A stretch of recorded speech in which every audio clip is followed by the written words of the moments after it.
Good afternoon, ladies and gentlemen. If I could please ask you to take your seats.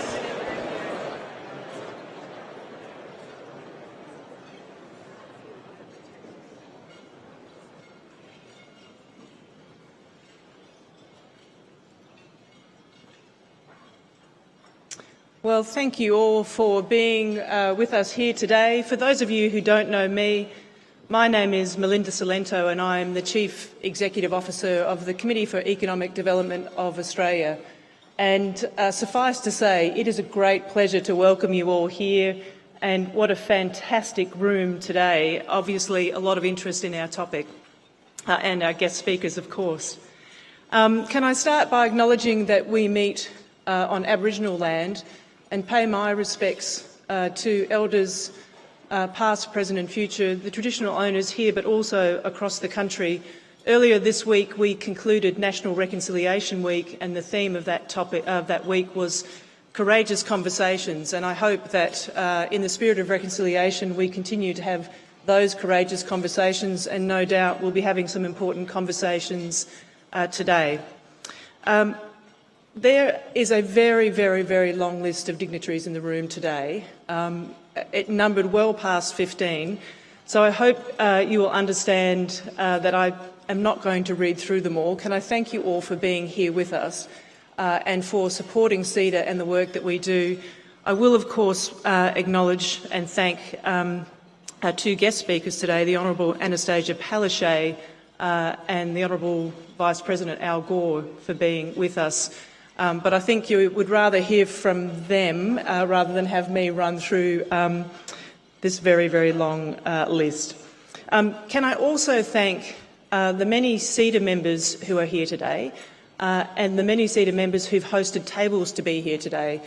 You will have heard me say this before, but of course we can't do what we do without your support. So I did want to acknowledge that and express my appreciation for your ongoing support for CEDA.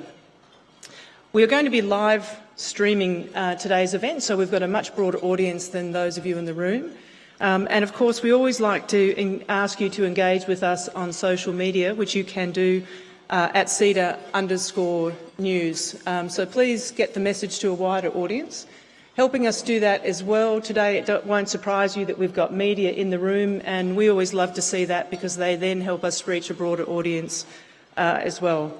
In respect of our speakers, could I ask you, even though you are of course going to be tweeting frantically, could you do so with your phones on silent so we don't interrupt the conversation from the stage? Let me give you a quick rundown of today's proceedings and then I'll give you what I think is a little bit of an introduction to the conversation.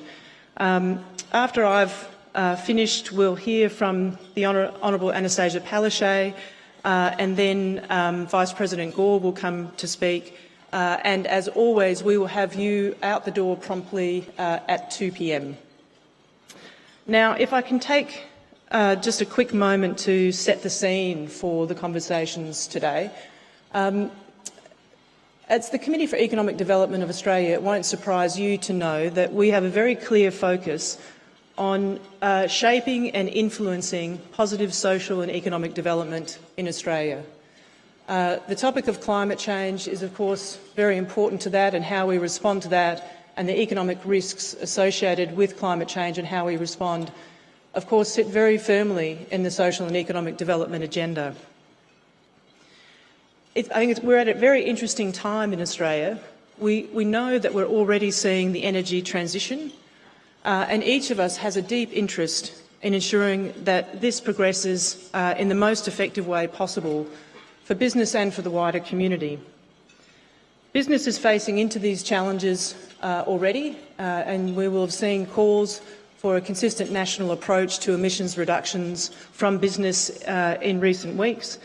And we know that the financial sector is already playing a really, really important role in tackling this issue as well. Anyone who's on a board and company directors will be aware that questions around financial disclosure and disclosure about climate risks is also an issue which is picking up greater momentum and that they're facing into as well. And I think the community expects Australia to play its part in reducing emissions, but they also expect to understand what our approach is and what that means for them in terms of cost of living, jobs today, jobs in the future, and opportunities more broadly.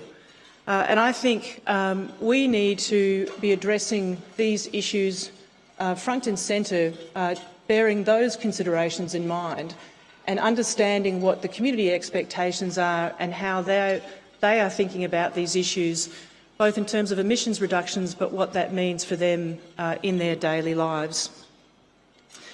I think more broadly, Australia is a country rich in resources, fossil fuel energy resources, but also renewable energy resources.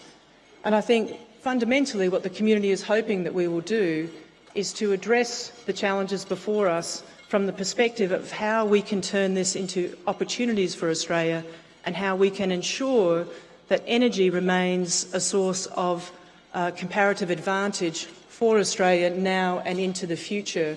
And we look through this from the perspective of the opportunities for all Australians. And I'm sure that these are issues that will be reflected on by both of our speakers today. So with those opening comments, it is with great pleasure that I welcome to the stage the Honourable Anastasia Palaszczuk, MP, Premier of Queensland and Minister for Trade. In this crowd, I suspect she doesn't need much more introduction than that. Thank you very much.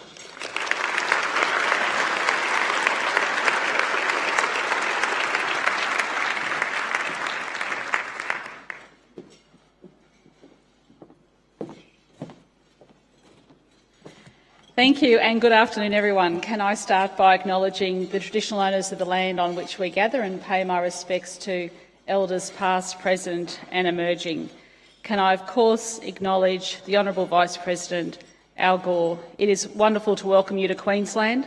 Could you all please join with me in welcoming Al Gore to Queensland?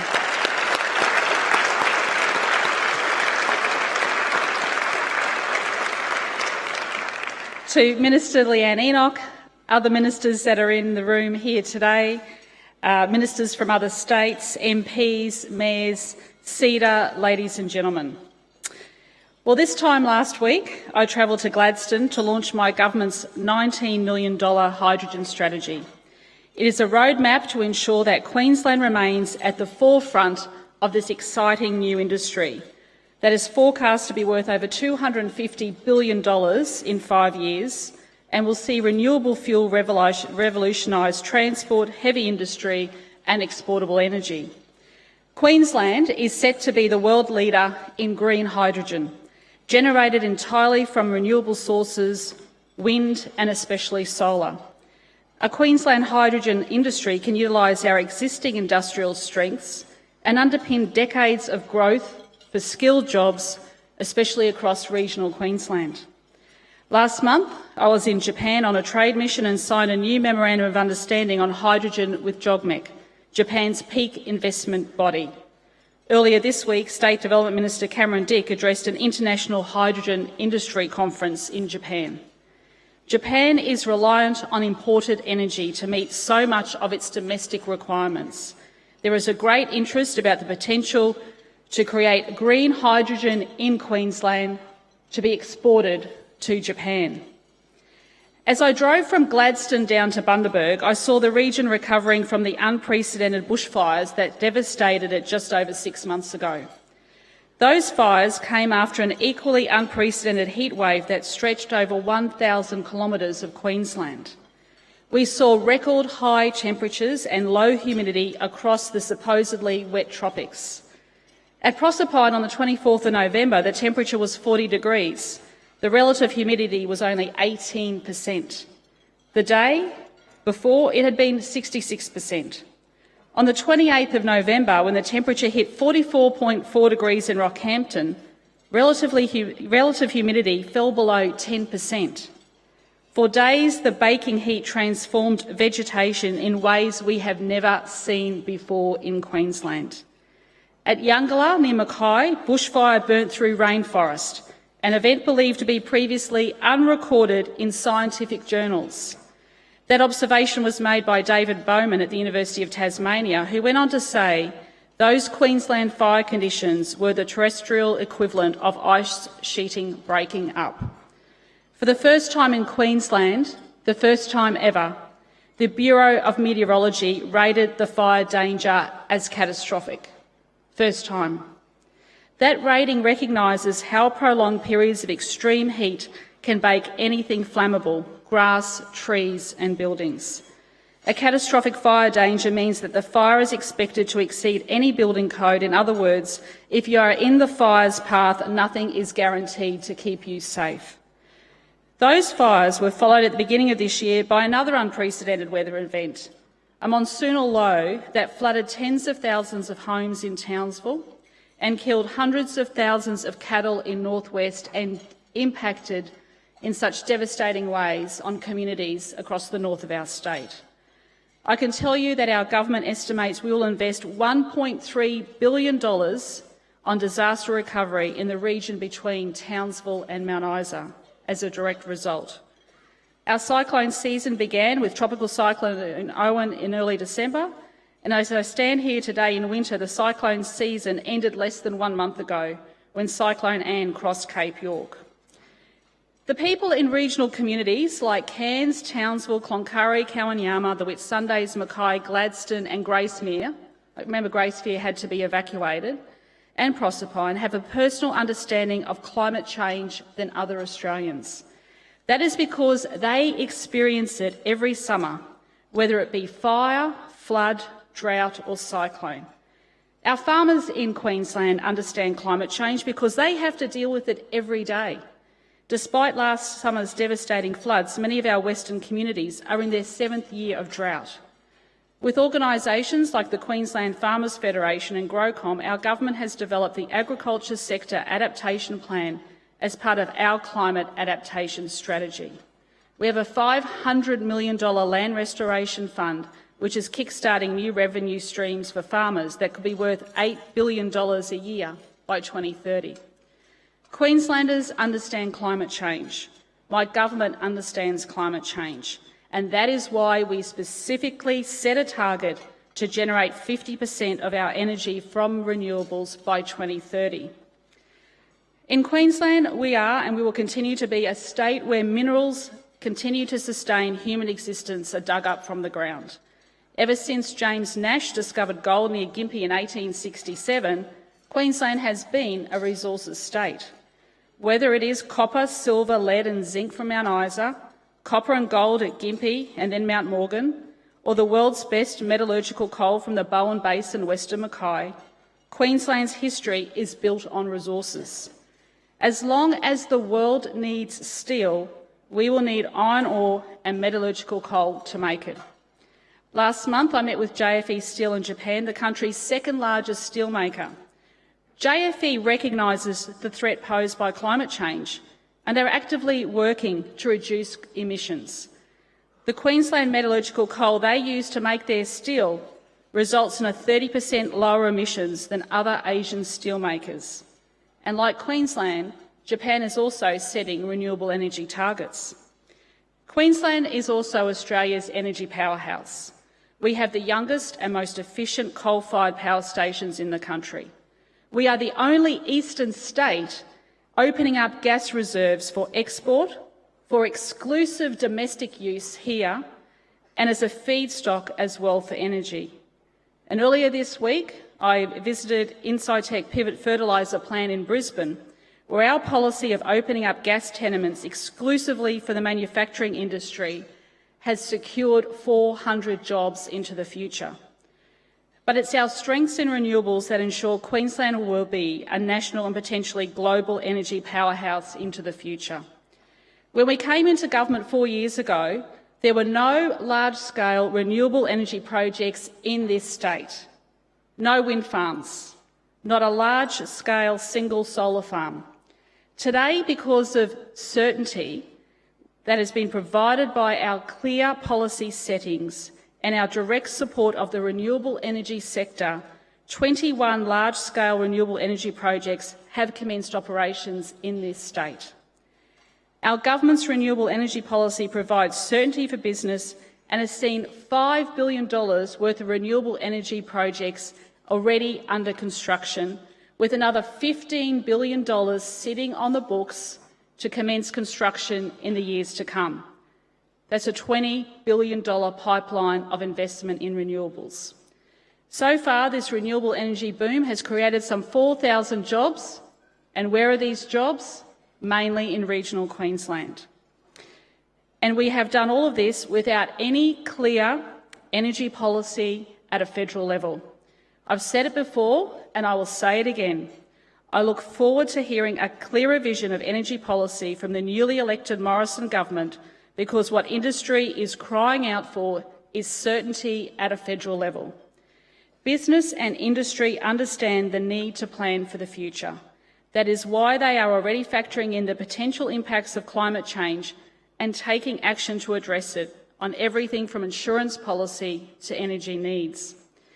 But even as we grow new and innovative industries, especially in regional areas, Queensland will continue to be a resource state for as far into the future as any of us can see here today. It was a former Labor government that started the LNG industry in Queensland, one that sees us overtaking Qatar as the world's largest producer. We still need metallurgical coal to make steel, and we also need more of the resources that will power a sustainable renewable future: copper, cobalt, scandium and vanadium. That's why projects like Sconey Mine at Greenvale near Townsville are so important. Long-term deposits of the minerals that will be needed to build the batteries that are an essential component of the renewable energy sector. Batteries for cars, for homes, for phones and many more applications. The bauxite from the Amrun mine on the western side of the Cape York Peninsula will continue to be found in iPhones for decades to come. And the Northwest Mineral Province is rich with minerals needed for electric vehicles. Far from the decline in heavy industry as renewable energy ramps up, there is an increasing recognition that North Queensland is ideally placed to be home to more advanced manufacturing and heavy industry. There is no better example than Sun Metals in Townsville, the Sun Metals zinc refinery. They decided to take its energy requirements into its own hands, investing $200 million to build one of the largest industrial solar farms in Australia. 1.3 million panels generating up to 125 megawatts and reducing Sun Metals' power bill by 1/3. See, large-scale business is taking action. Excess generation from Sun Metals goes into our very own national energy grid. What we have seen happen at Sun Metals in Townsville can be a blueprint for Queensland's future industrial use. Sustainable regional development harnessing our natural advantages, our existing industrial base, our abundant sunlight and predictable wind patterns complementing each other for renewable generation and hydrogen, our regional ports at places like Bundaberg, Gladstone, Mackay, Townsville and Cairns. Our mineral resources for renewable industries from energy to transport are increasingly being recognised by economists, environmentalists and energy analysts as the reason why Queensland should be home to more heavy industry, not less. We have the world's longest electric vehicle superhighway running from Cairns to Coolangatta. As more and more car makers move towards electric vehicles, companies like Tritium here in Brisbane are leading the world, exporting battery charging stations to 29 countries around the world. We are supporting investment in biofuels from ethanol that creates new markets for sugarcane, farmers to biodiesel that uses products from macadamia nuts to old truck tyres from the mining industry. And Brisbane Airport is one of just a handful around the world trialling sustainably produced biojet aviation fuel.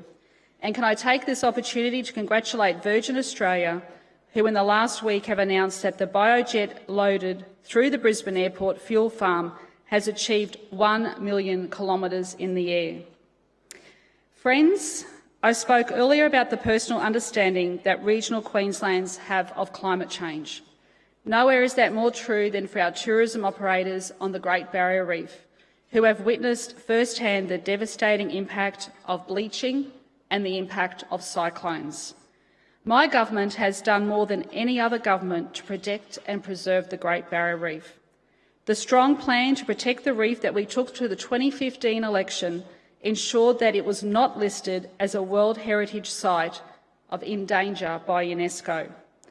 We passed the Sustainable Ports Development Act in 2015 to ensure that dredge spoil was not dumped at sea in the Great Barrier Reef World Heritage Area.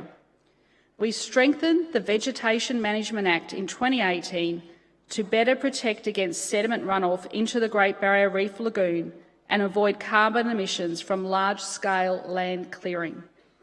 We have legislation currently before Parliament to accelerate our efforts to improve water quality and improve farming practices and reduce fertiliser runoff. There are many things that make Queensland's place in the world unique, but perhaps none as more as our custodianship of the planet's greatest living treasure.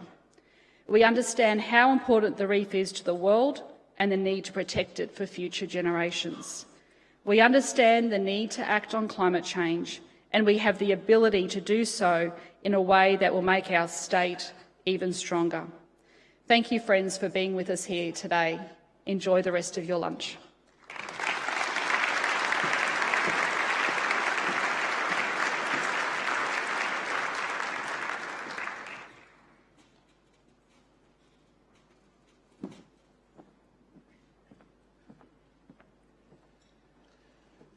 Well, thank you, Premier, for giving us such a clear rundown of everything that's happening in this state and the approach that you're taking to managing climate risks and creating tremendous business opportunities. I think one of the things that really stood out for me listening to the Premier was the approach that's being taken to work with business, to work with stakeholders, both here and with important partners globally, to think about how best to tackle the economic risks associated with climate change. And I think that's really important, because when we're thinking about these complex issues, of course, collaboration is the way that we're going to get to the best answers, not thinking that we can address these in silos as business and government without working together. So thank you very much for your comments and insights. It is now my great pleasure to introduce the Honourable Vice President Al Gore. I know most of you in the room will know a fair bit about him, but I do think it is worth just calling out a few things at the risk of possibly embarrassing him. He is, of course, the co-founder and chairman of Generation Investment Management, founder and chairman of the Climate Reality Project. He is a senior partner at Kleiner Perkins Caulfield and Byers, a member of Apple Inc.'s board of directors. He was, of course, a politician in the US for a very, very long period of time and was elected as, inaugurated as the 45th Vice President of the United States of America on January the 20th, 1993, and served in that capacity for 8 years. He is the author of more best-selling books on this topic than I care to list right now. He is the subject of the documentary, which I'm sure we all know, An Inconvenient Truth, which won 2 Oscars in 2006, a second documentary in 2017, An Inconvenient Sequel, and in 2007 was awarded the Nobel Peace Prize along with the Intergovernmental Panel on Climate Change for informing the world of the dangers posed by climate change. Now, that is a long list, but it does deserve being read out. Can I please welcome you to the stage?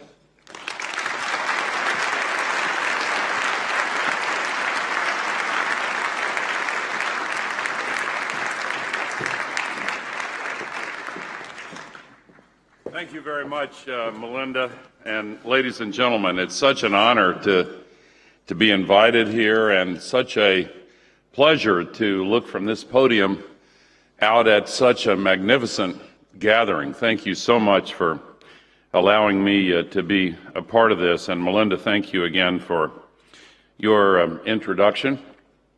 Premier Palaszczuk, thank you for your outstanding leadership on these incredibly challenging economic and energy and environmental issues that are all intertwined, taking so many different acts of leadership to move Queensland forward. It's really quite impressive, and I'll return to that theme in just a moment, but I want to acknowledge your Treasurer and Deputy Premier Jackie Trad, Minister Enoch, Minister Miles. I'm going to get into trouble by not acknowledging all of the distinguished ministers and elected officials. Lily D'Ambrosio, I'm reminded that there are ministers and treasurers from other parts of Australia here, and business leaders and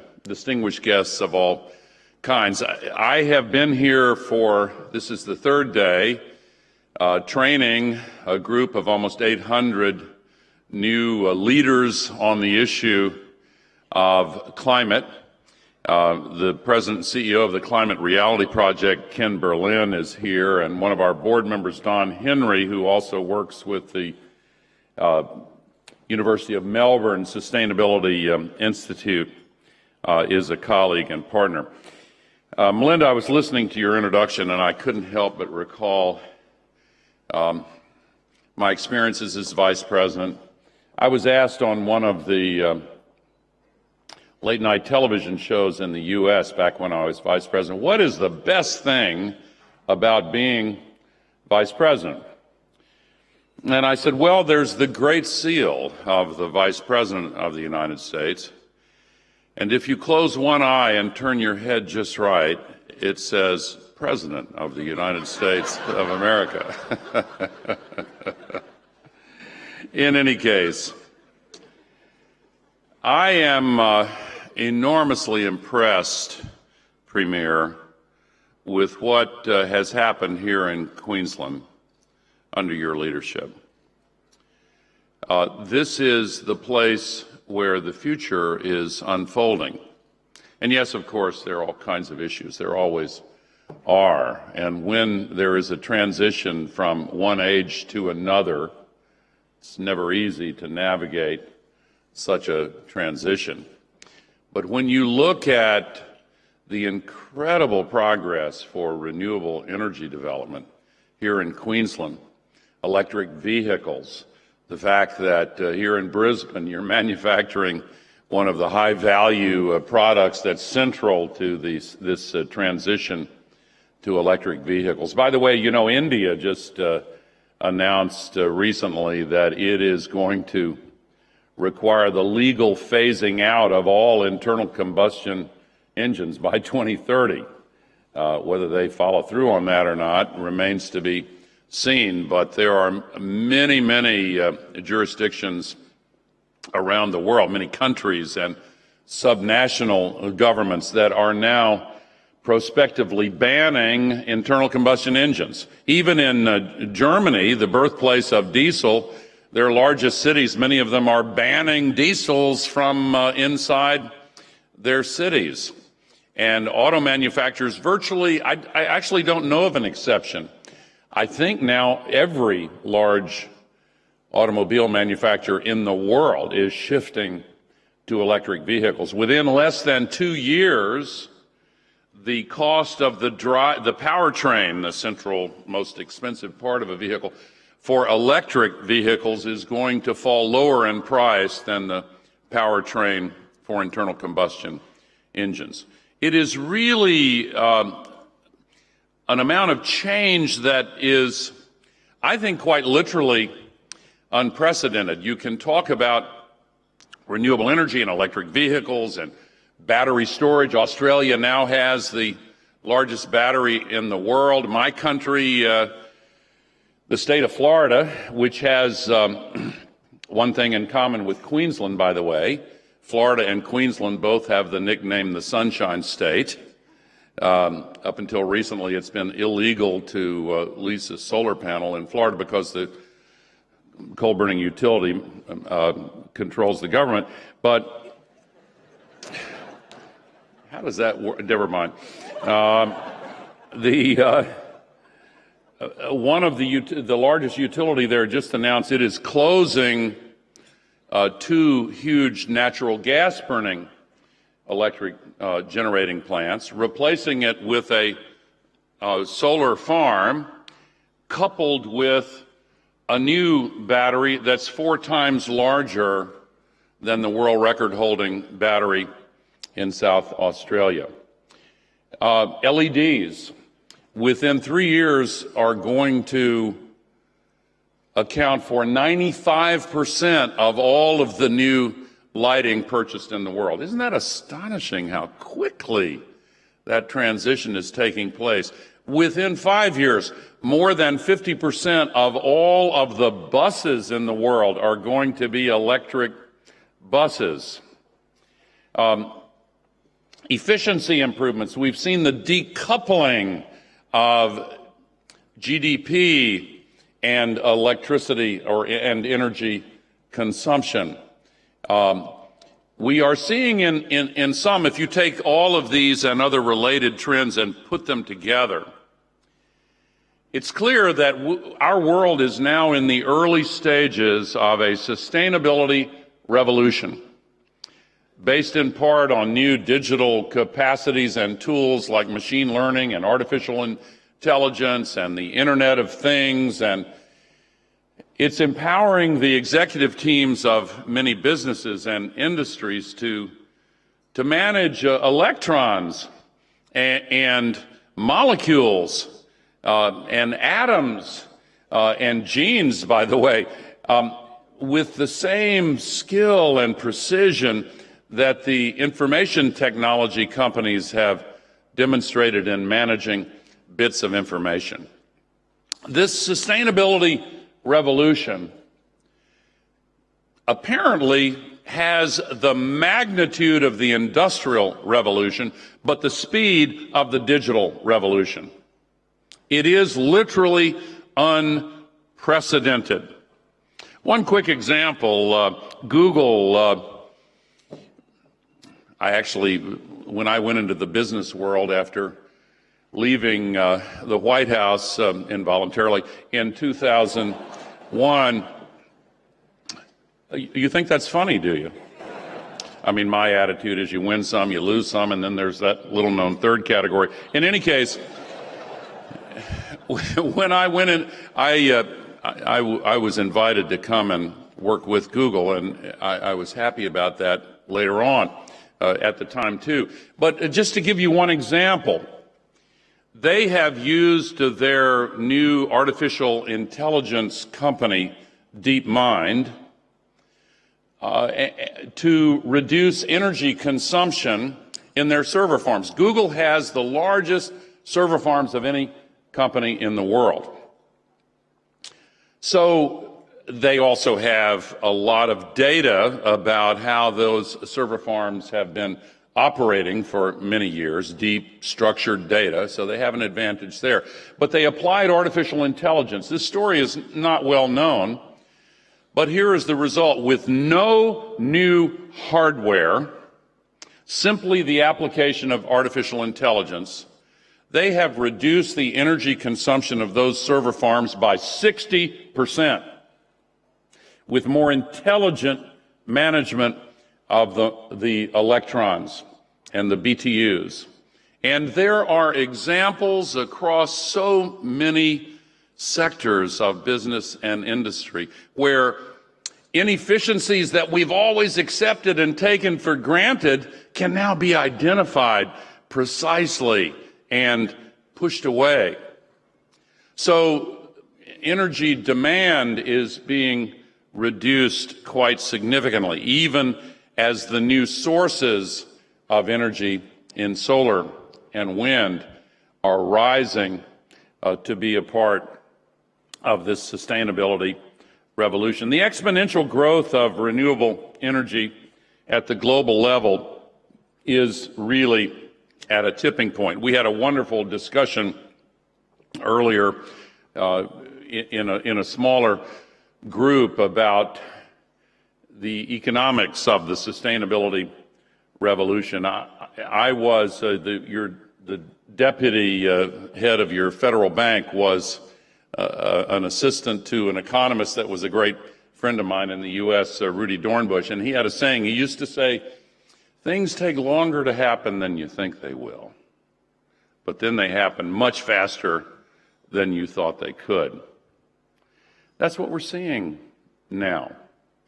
And Queensland Thanks in no small measure to the leadership of your Premier and the group of ministers and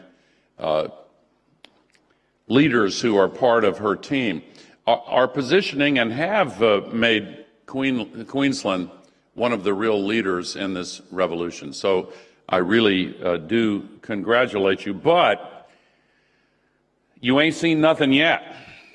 This revolution is still growing in speed and magnitude.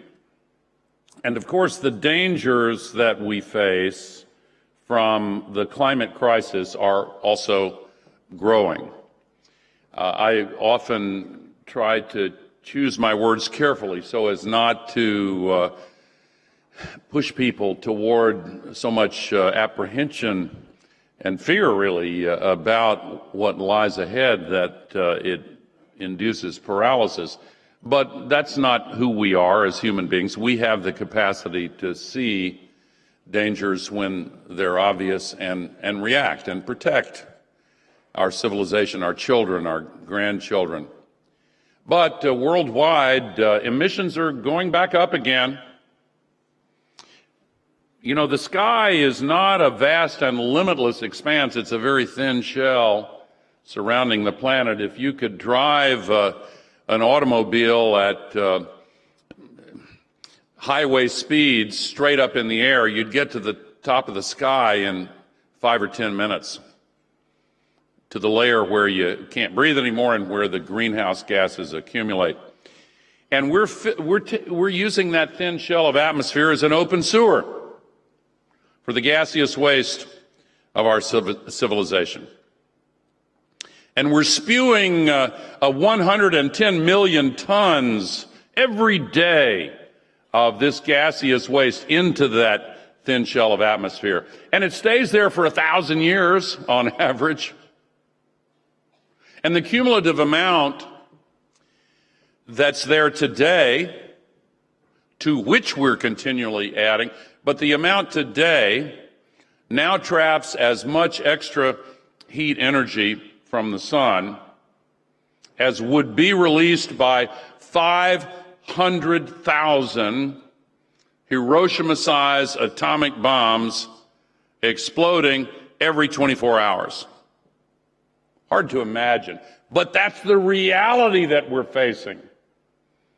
And it's boiling the oceans. That's a metaphorical use of the word boiling. It's raising the temperature of the oceans so significantly because 93% of all that energy is going into the oceans. And with respect to Las Vegas, what happens in the ocean doesn't stay in the oceans. It's causing the release of so much additional water vapor to start the water cycle that it feeds these atmospheric rivers. The Brazilian scientists who first began to focus on this called them flying rivers. The average atmospheric river has 25 times as much moisture as the Mississippi River, the largest river in my country. And when that comes over the land and encounters the conditions that release a downpour, what you get is not a gentle rain. You get a rain bomb, as the scientists now refer to them. You've had some this year in Queensland, in Townsville, for example. 500,000 cattle drowned. And the other examples are quite numerous. In Houston, Texas, we had 1.5 meters of rain. Largest rainfall in the history of my country. And you can go around the world, in India and China and South America and Africa. It's rained in Antarctica. It doesn't happen very often. They don't know the history there, but they don't think it's rained until recently there, but now it does. Last year was the hottest year in the history of Antarctica. And both in Antarctica and in Greenland, this extra heat energy is melting the ice. Of course, people know this. And that is beginning to speed up the sea level increases. And there are places in Australia, neighborhoods in Sydney, for example, where the sea level rise is already causing damage. And there are insurance companies who are warning homeowners and business owners that their ability to buy insurance in these coastal areas is going to disappear in some of those areas.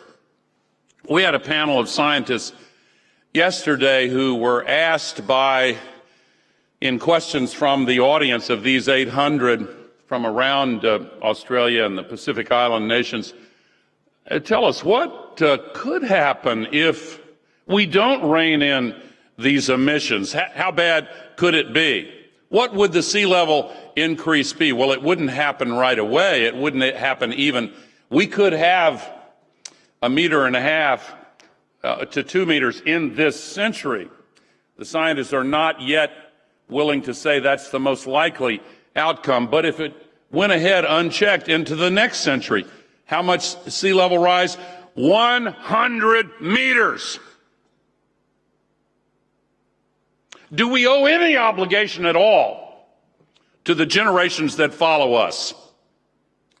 Do we wish them, if they have schools for their children, to read in their lesson plans, those men and women who lived in the first decades of the 20th century did not give a damn about us, and they let this happen? I'm sorry to get worked up. I'm going to move to the good news here in a minute. And the good news is abundant. If we did not act, the consequences that would ensue are unthinkable. They're unacceptable. Who are we as human beings? A scientist once said to me, what we're engaged in, Al, is an experiment to see if the combination of an opposable thumb and a neocortex is a viable combination on this planet. I refuse to believe that we as human beings are destined to preside over our own destruction. I choose to believe, and I do believe in my heart, that we have the capacity to rise above our limitations and to choose a course that saves our future. And I see that happening here in Queensland with the choice in favor of this sustainability revolution, with renewable energy. I know there's a lot of coal. By the way, just 1 hour before this luncheon started back in the United States, where I live, my friend Michael Bloomberg just announced that he's going to spend $500 million to completely close all of the remaining coal plants in the United States of America. And, by the way, in India, which in some important ways is connected in this region to Australia and others, they're building 225 gigawatts of solar, and the price of electricity from solar is now 25% lower than the electricity from coal, and some coal mines in India are shutting down. We have in the United States some very expensive holes in the ground that taxpayers and electricity ratepayers are still paying for and getting nothing in return. It's a difficult transition period. But, ladies and gentlemen, the opportunities are fantastic. The Bureau of Labor Statistics in my country just had another report, consistent with last year's report. The fastest growing job in the United States of America is solar installer. That job is growing 6 times faster than average job growth. Second fastest growing job is wind turbine technician. The jobs in retrofitting buildings, in improving efficiency, in reducing energy demand, in installing LEDs, these jobs are the ones that are growing. And by the way, the young people in my country and in Australia are demanding a better future. More than 100,000 Australian students joined the school strike movement. You think they're slowing down? Not a chance. Businesses in hiring the brightest and best young women and men coming out of universities are hearing young people say, okay, what are your values?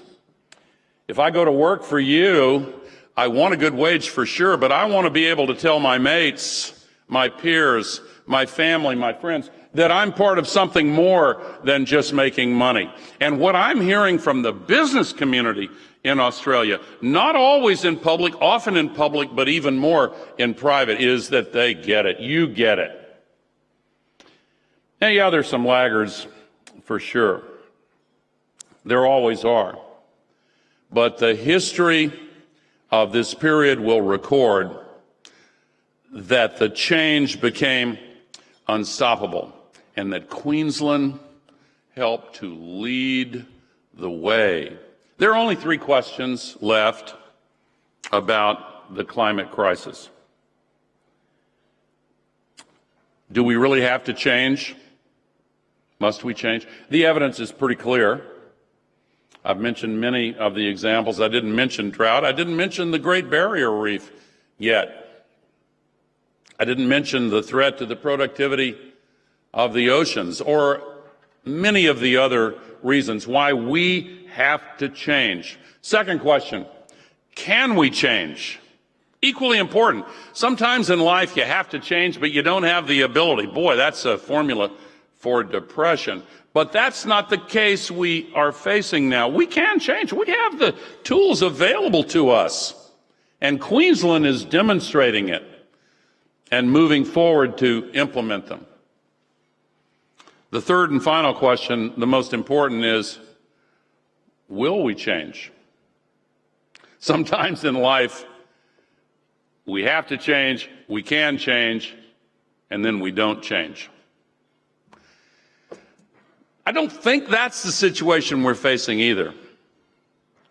But you know what? The jury is still out. Will the rest of the world follow Queensland's leadership? Will Australia seize the opportunity to become, as many have said is now in its destiny, the renewable energy superpower of the 21st century? You have the most sun-blessed nation of any nation in the world. 195 nations. You rank how much sunlight they get, how much solar energy potential they get. Australia's number 1 on the list. You're not number 1 on wind, but you're in the top 5.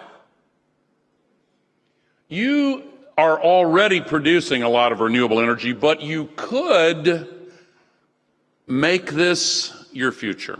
You could build a nationwide grid. You could export renewable electricity by long-distance, high-capacity DC cables to Indonesia, to Singapore, to other nations hungry for non-polluting energy, energy that does not contribute to the destruction of humanity's future. You could use zero marginal cost electricity, which you already have for several hours of many days. You could have it in abundance and use it to operate the high school chemistry equations that convert water into hydrogen and oxygen, and use hydrogen as a conveyor and storage medium for energy, and export it to the rest of the world, starting with Japan. And your premier here in Queensland has already engaged in discussions with the government of Japan about how to make that happen. But the nation has to make a decision.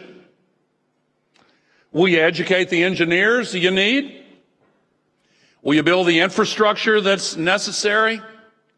Will you avoid the opportunity cost of still going after dinosaur projects of the past? That's all I'm going to say. I'm encouraged. I'm hopeful. I'm optimistic. I truly believe that Queensland is showing the way to humanity's bright and hopeful future. I said the jury is still out, but I am optimistic.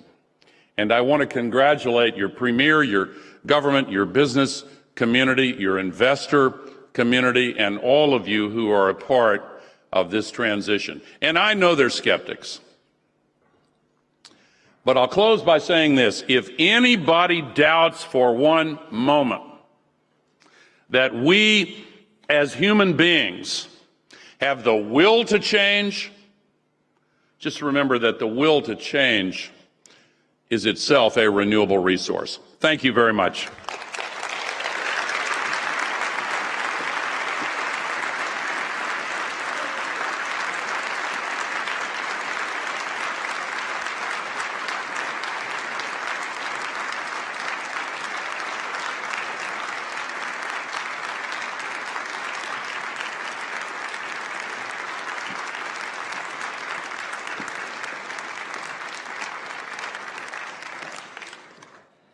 Well, thank you for that fantastic speech.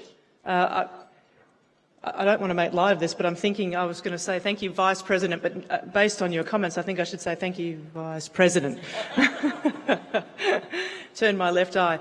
I was really pleased that the Vice President mentioned the comment from Rudy Dornbush about the pace of change often taking longer than you think, but then happening far faster than you imagine it. And this morning, and then again in the Vice President's comments, we've heard some fantastic examples of where technology is really moving forward in leaps and bounds. And I think for any of us who are interested in policy and economic development, the challenge is to think about how we frame up policy in a way that actually enables that pace of change, that doesn't hold it back. And I think, for me, that's the message that we're hearing from business loud and clear around this country. Hydrogen was mentioned both by the Premier and by the Vice President. It's something you're hearing talked about more and more in Australia, and I was pleased that we finished off on an optimistic note about what is possible, and what is possible in a way that actually underpins economic prosperity. And I think that is absolutely critical to ensuring that we bring the community along this journey of energy transition, which has already started, and which I think the Vice President is telling us will only gather momentum from here. So thank you again, Vice President. Enjoy your lunch now, and I'll be back later to close the event just before 2 o'clock. Thank you.